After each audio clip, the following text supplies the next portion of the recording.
Mzigo ndo hapa. Sisi bwana kwenye hili eneo sisi ndo wauza bangi maarufu. Sisi ndo wauza bangi maarufu. Sasa watu wasisikie. Yaani eneo hili sisi wote sisi ni watawala. Yaani eneo hili lote hili sisi ndo makontawa. Utawala. Mimi ndo mwenyewe mtaita. Mimi nalima na ninauza. Brother hapa ndo wakala.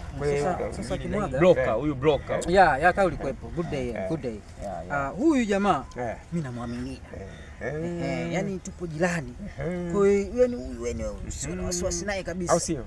Haina shida. Mimi ni ndugu yangu kama ndugu yangu, mpende jirani yako kama mnavyojipenda wewe mwenyewe.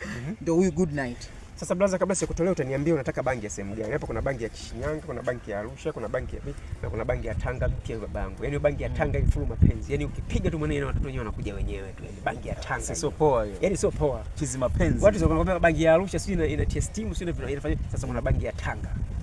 Bangi mapenzi hiyo. Okay. Yaani ukishapiga ile pale watoto wenyewe wanakuja. Sasa bangi ya Tanga. Zote ziko kwenu kupo sio bangi ya watu. Kwa hiyo bro hapo una na bangi ya Arusha na bangi ya Shinyanga na bangi ya Mwanza na bangi ya Bukoba na bangi ya Kagera na bangi ya Katavi na bangi ya Kilimanjaro na bangi ya Tanga na bangi ya Mtwara na bangi ya Lindi na bangi ya Songea, lakini na bangi ya Tanga, bangi mpya hiyo.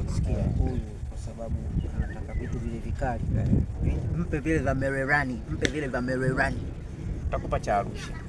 Alafu siku nyingine tutakupa kipya kabisa bangi kutoka Tanga hiyo. Kwa hiyo hapo kuna umeniambia Bukoba, Mwanza, Tabora, Shinyanga, Arusha, kuna Tanga ndio chizi mapenzi. Songea. Tanga sasa Songea. Kuna Mbeya hiyo. Songea chizi uranzi. Lakini kuna Tanga chizi mapenzi. Yaani chizi mapenzi.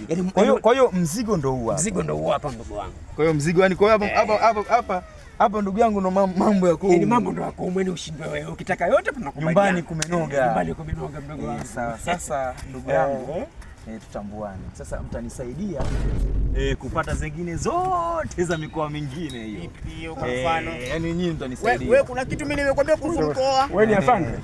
Ngoja. Nini ambacho hujakielewa? Natokea kituo cha kati. Kazi maalumu.